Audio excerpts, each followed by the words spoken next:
All right. So, what I have for you here, this is a concept that you may have come across maybe freshman year.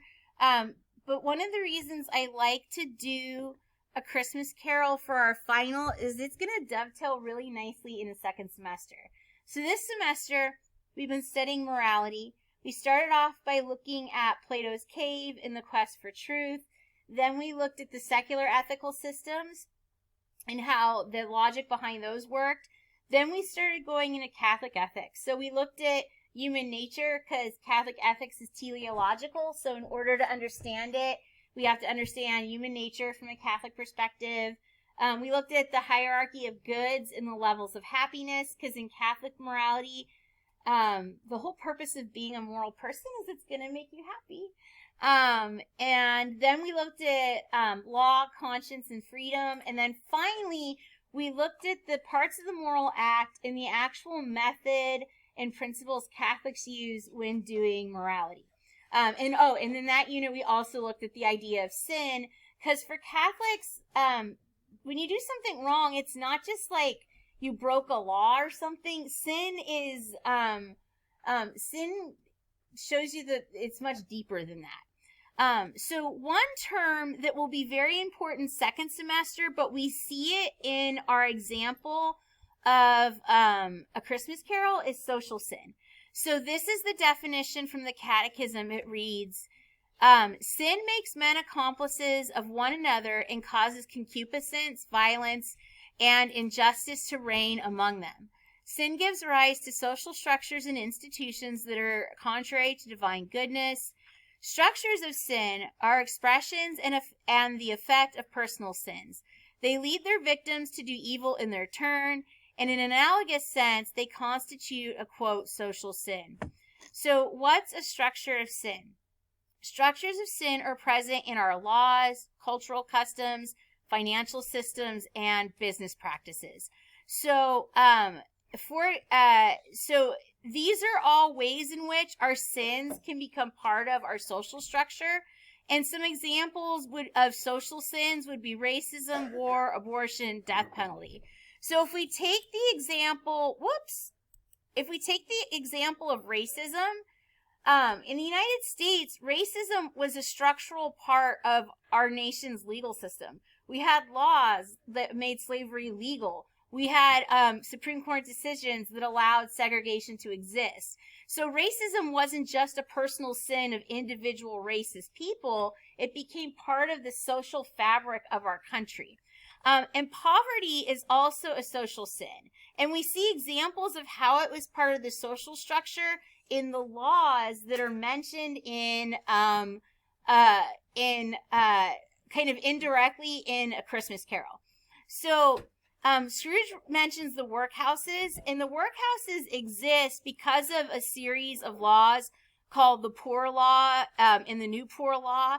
The New Poor Law of 1834, that was the one that's closest to the time of Scrooge. But the workhouses would be an example of a structure of sin. Because what did these laws do? They made it basically illegal to be poor. If you lost your job, you had to go to the workhouse, and you were basically in jail for being a poor person. And the social situation that resulted and caused the need for the workhouses came as a result of this law. The Suppression of Religious Houses Act. This was enacted after Henry separated the church in England from the Catholic Church. And what they had to do was dissolve all the structures the church had put up in England. Like, think about like the Franciscan monasteries, the Jesuit monasteries. They're providing schools, they're providing orphanages, they're providing hospitals. Well, the church is no longer, part of England. And so what Henry did was he dissolved all those religious houses, and kind of all of their money went to the state. But now you've got this big gap. There's no one to take the place of those institutions because the church is gone. And so that led to the creation of these poor laws and the workhouse system. So, bless you. That would be a prime example of like a social sin. And we're going to see a lot more of this second semester, because that's primarily what we're looking at second semester, is like how morality gets kind of cashed out in the larger society. So these are the prompts. On the day of the final, you'll be given 2 of the following prompts. You'll choose one. No matter which prompt you choose, you'll be required to respond through the lens of the key concepts we've covered in class over the course of the semester. Plan on dedicating at least 1 paragraph to each unit. Some students have asked, like, does that mean I really need 6 paragraphs? If you can make sure you address something from each unit without using 6 paragraphs, that's fine. But using 1 paragraph per unit is just the easiest way to do that. So you'll notice 1, 2, and 4 are very similar. Explore the ways in which the character of Ebenezer Scrooge changes over the course of the film. Number 2, A Christmas Carol shows goodness and love defeating self-interest. Discuss this statement. Or, A Christmas Carol has been described as a tale of moral redemption. Discuss this statement. So you'll notice all 3 of these are very similar, right? So they all are looking at either the way Scrooge in particular changes, or just the idea of moral redemption and goodness. Then number 3 is a little different. Discuss the notion of human responsibility for the less fortunate as depicted in A Christmas Carol. And then you have finally number 5, discuss the view of hardship and suffering and their relationship to human happiness as presented in A Christmas Carol. And that one's kind of looking at the hierarchy of goods and the levels of happiness we studied. So we're going to review all of these today in next class. So the requirements, you should incorporate your understanding of the concepts in all the units we've studied. Your paragraphs do not necessarily need to be in this order, but you must have at least 1 paragraph per unit. Below are the concepts you are to review for the final. Be sure to find specific points from the film as you watch it to support your claims. So have an introduction that introduces and summarizes the topic, and have a thesis statement. Unit 1 was on the introduction to morality in the secular ethical systems. Unit 2 was the call to happiness in human nature. Unit 3 was law, freedom, and conscience, and Unit 4 was the moral act. And then you should have a conclusion, concluding your paper with a summary and an explanation of why what you wrote is important. So we're going to do questions 1, 2, and 3 first, all kind of like together, because no matter which of those you're answering, the strategy is going to be similar. So this document is linked in the slides here, so you have access to it. And what I did this year is usually, like, I'll just start over every year, and we'll just start from a blank slate, and I kind of just do it, like, every year. But this year I decided we'd start with the notes we had last year and then build on those. So, let's see. That's the freshman. Well, I'll just click on the link. Here we go. So I started off just with some general tips. So be sure to have an introduction. I must have put that there because some people must not have had introductions. So make sure you have an introduction. Be sure to include the vocabulary and concepts from all the units. And that's why some people just do 1 paragraph per unit, because it's easier. Be sure to choose the most relevant to the film and the most important to Catholic morality. And so this is a key thing. This is actually a really hard skill. It's called evaluation. It's a higher order thinking skill. So by writing this essay, you're practicing that skill. So even if you don't care about theology and you're never going to take theology again, the whole process of studying for and writing this final is going to help you, because it's going to make you stronger analytical thinker for all of your classes. So you want to pick the most relevant to the film and the most important to Catholic morality. And then we already went over the units. So these are the units. Be sure to define your terms and concepts.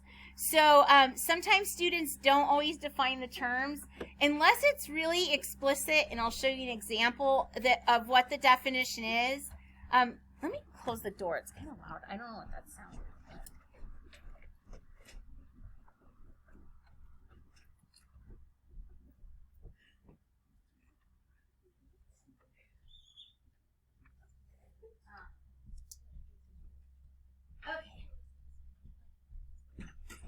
So if we look here, let's see. So make sure to define your terms. Also, make sure to analyze or explain the connection between the terms or concepts and your example. So here's an example of what that might look like. So this in green is like the topic sentence for this paragraph. In the film A Christmas Carol, Scrooge demonstrates poor use of conscience.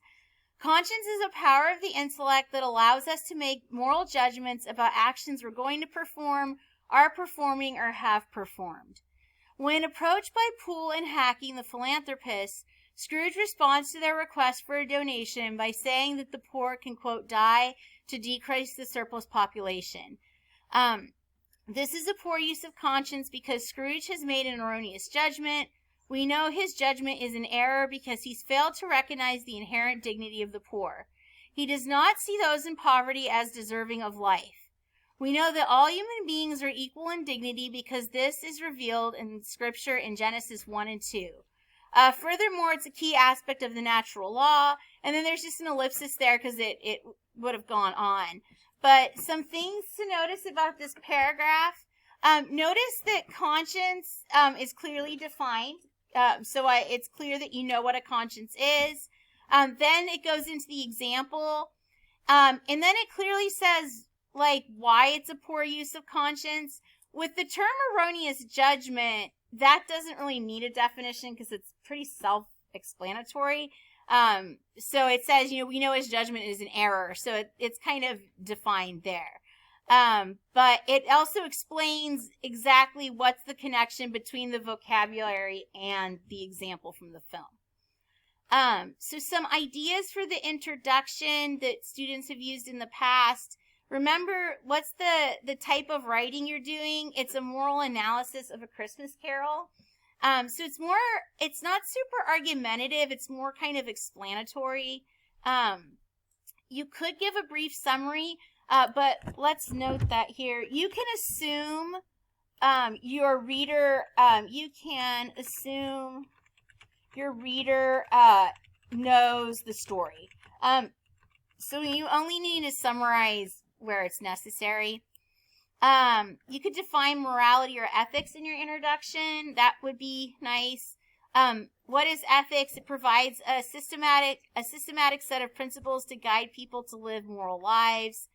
Sometimes students have put their Unit 1 stuff in here by comparing Catholic moral thought to secular ethical systems. For example, the ethical system we see coming up a little bit would be utilitarianism, which is based on the consequences. The ends justify the means. Scrooge kind of looks at the world through sort of a perverted lens of utilitarianism. It's not the way Mill had intended it, but utilitarianism is easily corrupted because it's grounded in a very high view of human nature, and it kind of ignores the idea of like original sin. In contrast, Catholic ethics is teleological, and remember that telos is the goal or aim of a given thing, and telos is grounded in a thing's nature.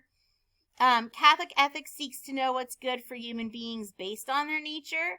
It's also based on principles, and remember, a principle is a basic truth or proposition that provides the basis for a system of thought or behavior or a chain of logic. So Catholic ethics is ultimately grounded in universal principles we can apply to concrete examples. And those universal principles, the most basic is the dignity and life of the human person, or the dignity and value of human life. Then we have the golden rule. Unlike utilitarians, we would say the ends do not justify the means. So that's a way in which Catholic ethics is very Kantian.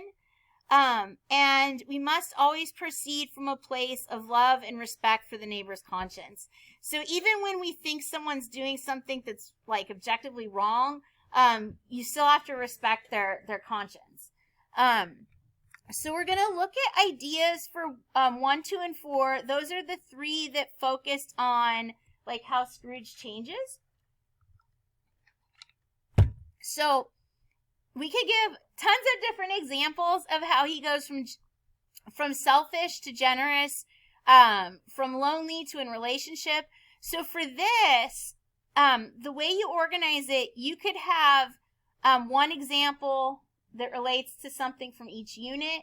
You could just have one example from the movie and then in different paragraphs explain how that singular example relates to each unit. That's one of the challenges, is how to make sure to apply everything you've learned that's relevant to the film. So one thing we saw is he went from being selfish to generous. So these are all examples of him being selfish in the film. We saw the example of him raising the price of corn. And this is how different things we learned about relate to that example. So he, one of the things he says a lot throughout the film is he says it's just business. And that's a rationalization. Remember, rationalizations are when we make excuses for behavior we already know is wrong. And so rationalization relates to Unit 3, where we studied the conscience, and there's the definition of conscience. And it also, we see Scrooge doing a lot of what's called vincible ignorance. So vincible ignorance is when you purposely try to remain willfully ignorant of the truth that your conscience is trying to tell you. And Scrooge does that all the time. Remember when that big ghost had ignorance and want underneath his clothes? Scrooge says, no, hide them. Also, remember in the scene with the philanthropists, they're like, do you know about how the workhouses are? And he's like, no, I don't. And they say to him, you could know, but he doesn't want to know. So he's very much someone who's willfully ignorant. And it all has to do with his conscience. If he actually admits to himself the truth of how his actions affect other people, even if it's indirectly, then he'd have to feel bad about it. But he's tried to remain ignorant all his life. So that's where also, remember, anytime you're talking about truth, that would relate to Unit 1. In the definition of truth, if you don't remember, truth is when what we know in our intellect is in accord with reality. So, for example, if I were to say it's raining outside, you would look outside and say, well, that's not true. Because, the statement that came from my intellect is not in accord with reality. This is also a prime example of social sin. And that's when personal sin becomes part of the social structure. And so one, law and business practices, these are parts of the social structure. And so we see that Scrooge's unjust business practice of artificially raising the price of corn, that would be a prime example of a social sin. Another example of him being selfish would be refusing to give to philanthropy.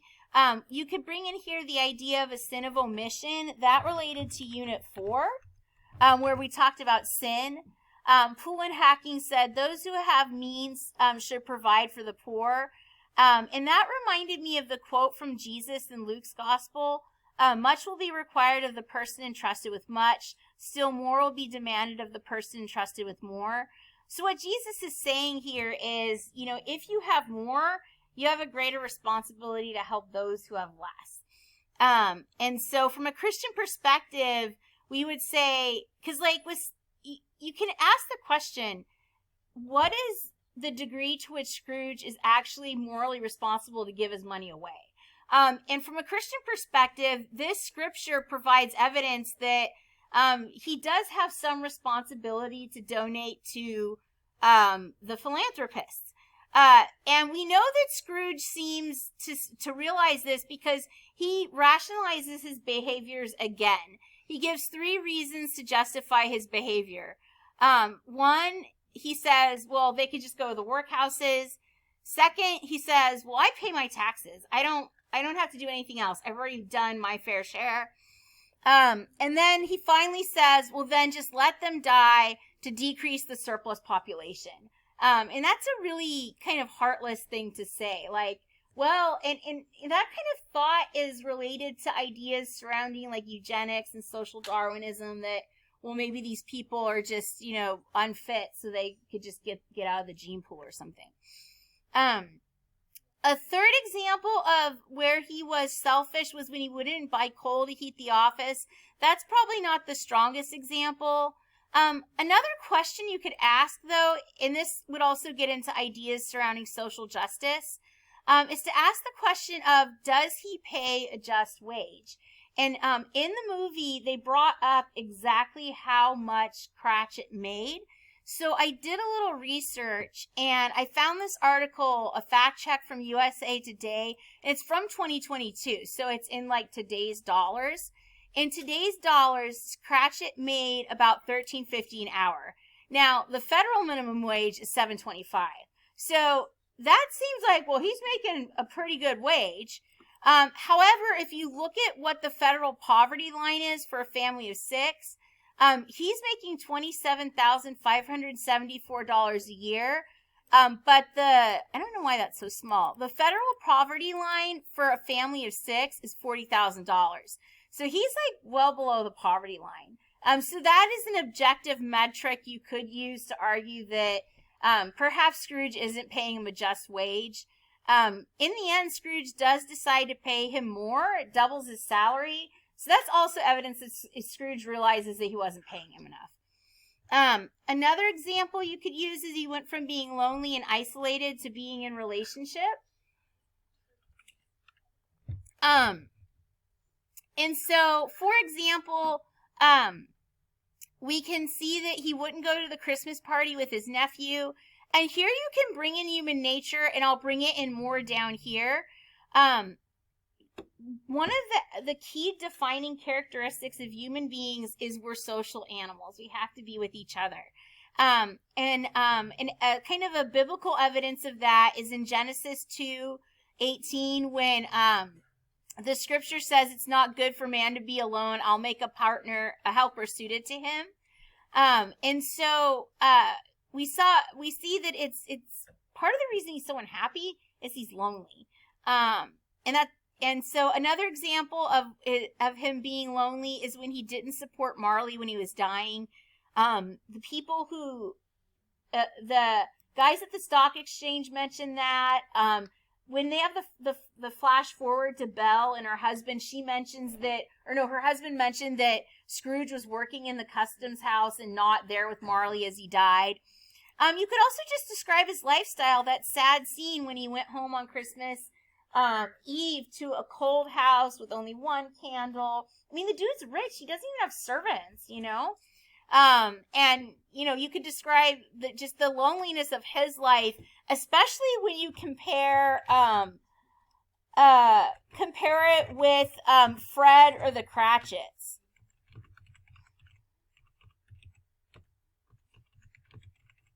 Add that there. Let me fix that spelling.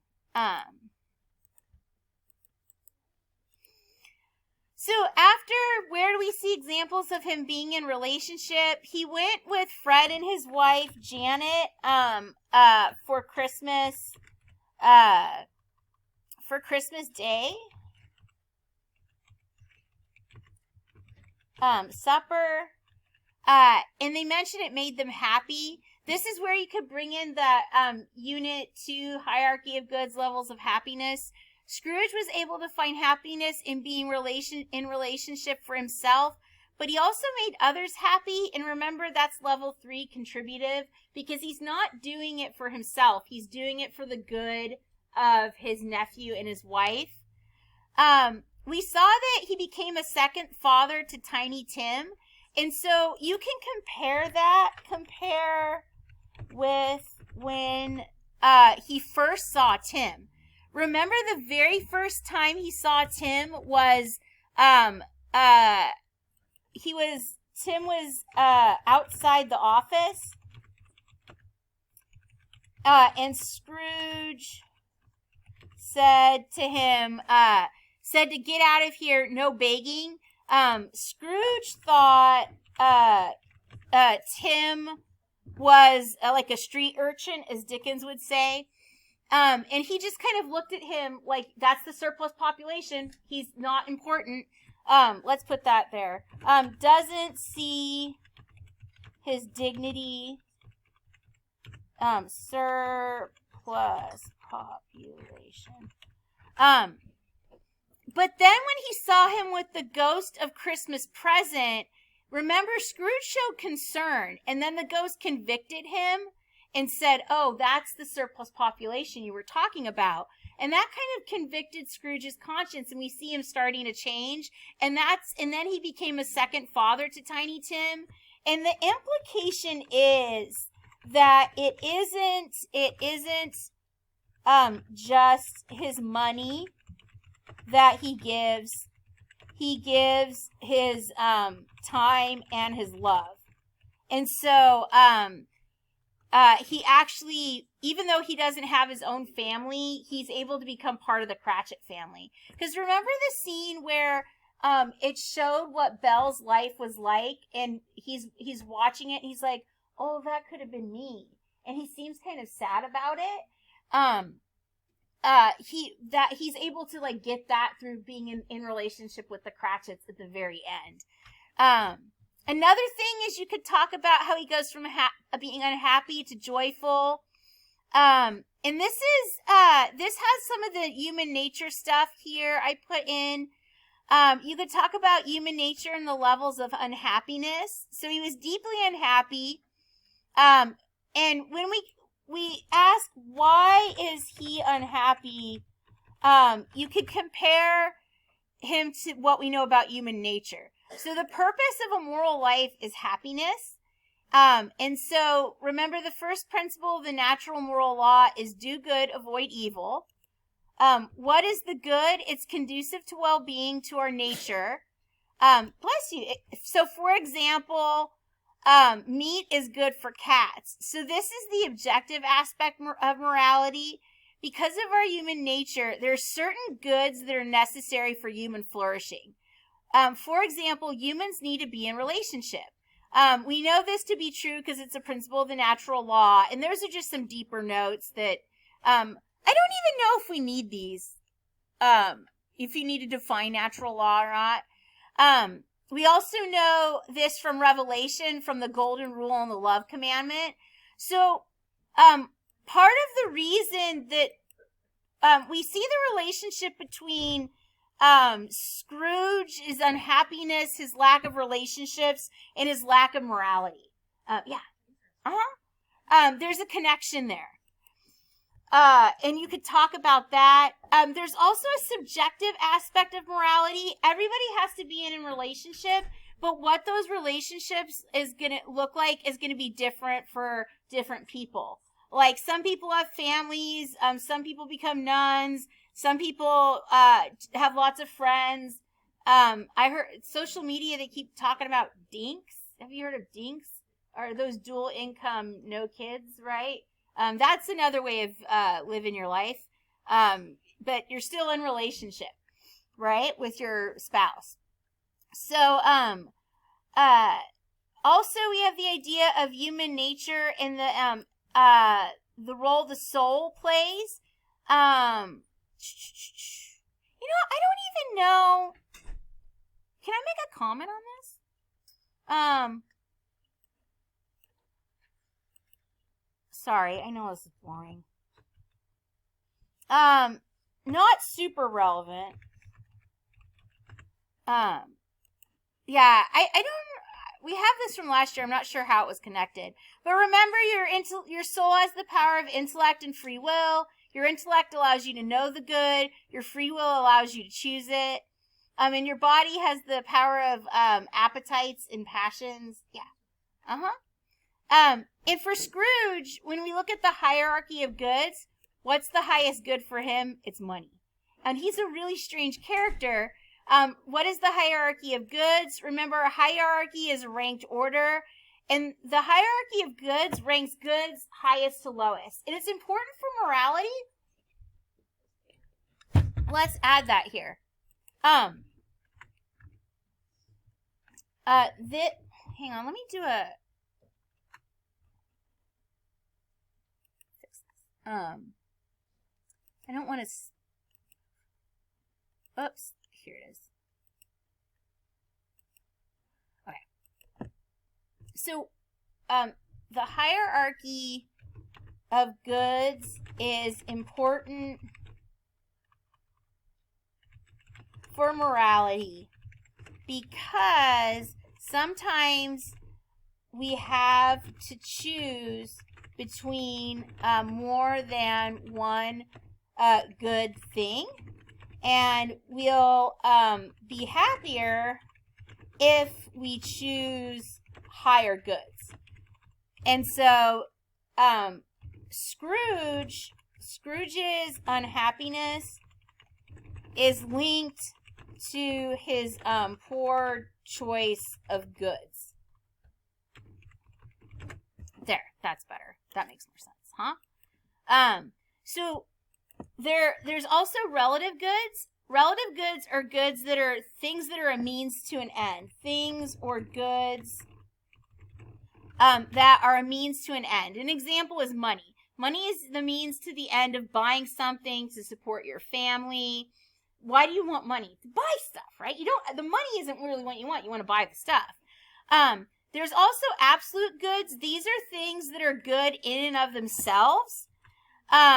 So in our example, the primary absolute goods are persons. Persons are always absolute goods. You are good just because you exist. You don't have to do anything or be anything. Your existence in and of itself is good. And then finally, there's the apparent goods. These are things that are truly good, but not the highest. And remember, these came from St. Thomas Aquinas. And so he says that wealth, power, honor, and fame, pleasure, health, and virtue, these are all good things. But he wants us to know that there's something even better than those apparent goods. And that highest good is God. And so the highest good is God, and only he will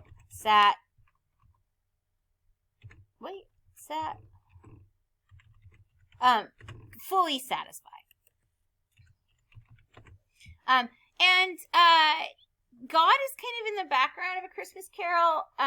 Obviously, Dickens is influenced by his own Christian faith. But what's interesting about A Christmas Carol is there's almost no mention of Jesus. It's kind of one of the first secular Christmas stories. So money is normally considered a level 1 good. Normally because it buys level 1 pleasures.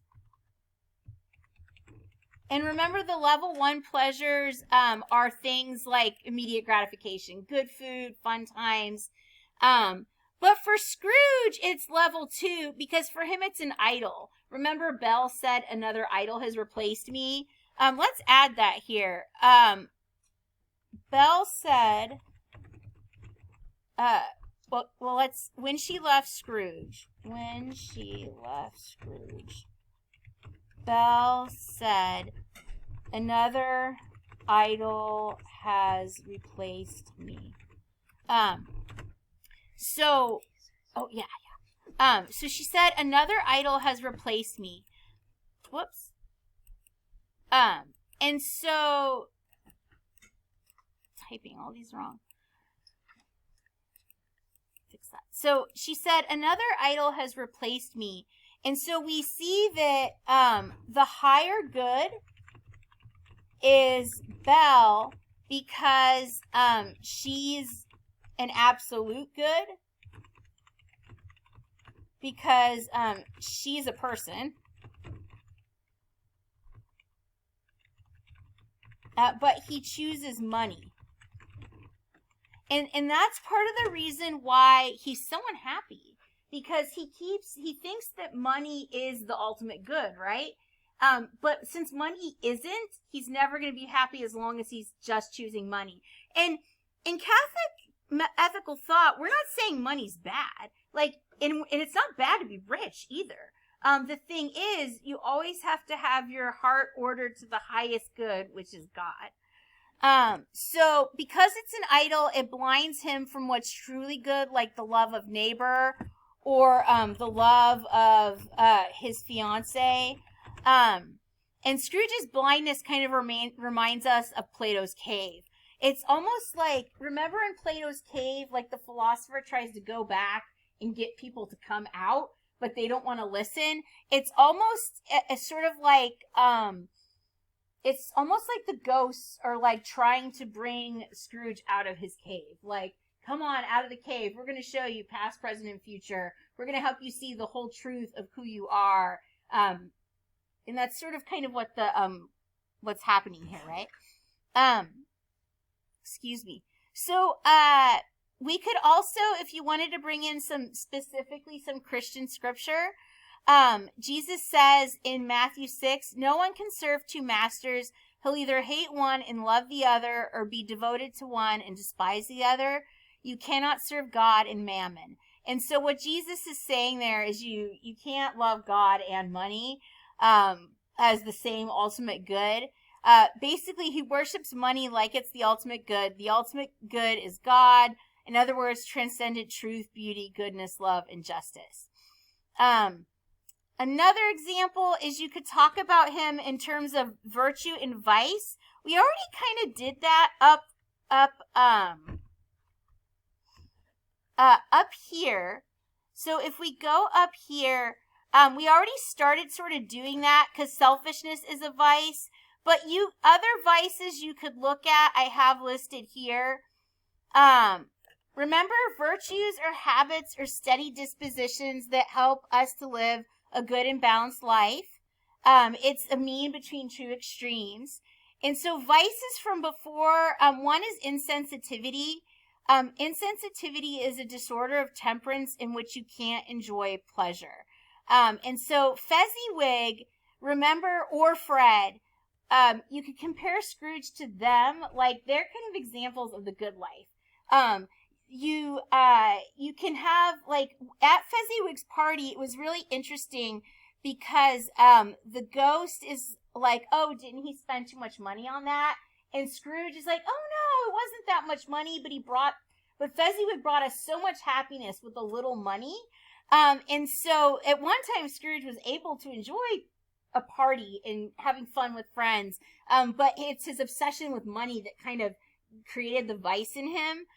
We also saw at Fred's party, they're both kind of examples of what the good life looks like. It doesn't mean that you have to give up everything like Scrooge, but it's not like a Bacchus thing where everybody's getting super drunk and acting stupid either. You need to have the balance of virtue in your life. You need to have times to work hard, but also like to relax and to be with your friends. That's what virtue is about. Fred actually mentioned, in terms of insensitivity, Fred mentioned Scrooge doesn't do any good with the money he has. He has all this money, but money's a means to an end, and he doesn't do it. He doesn't use it to make himself happy. He doesn't use it to help the poor. It's just hoarding it like a dragon. He's also, another vice he has is he's prideful. He lacked humility for the things he had. And we saw that when Cratchit toasts him, he takes all the credit for the family's meal and doesn't give any credit to the fact that Cratchit earned those wages. He's like, oh yeah, he should toast me. It's like, dude, Cratchit earned that money. He's being gracious by thanking you for a job. Like, what are you doing? He's also very unfriendly. Aristotle thought the highest virtue was friendliness. He wouldn't relate with others. We saw him refusing to go to Fred's party. He loses his fiancée, Belle, and chooses money over her. We also saw he's stingy. He won't share his wealth, and we had a bunch of examples of that above. In part of you can relate if you're talking about virtue and vice, we've mentioned this above, but eudaimonia, that's like, for Aristotle, the goal of human life is eudaimonia, and you need virtue to be happy. So eudaimonia is flourishing, being fully alive. And St. Irenaeus has a great quote about that. He says, "The glory of God is man fully alive, but the life of man is the vision of God." So in Catholic ethical thought, virtue is a necessary condition for human flourishing. So before Scrooge is not happy, not flourishing, he's almost like he's not really human.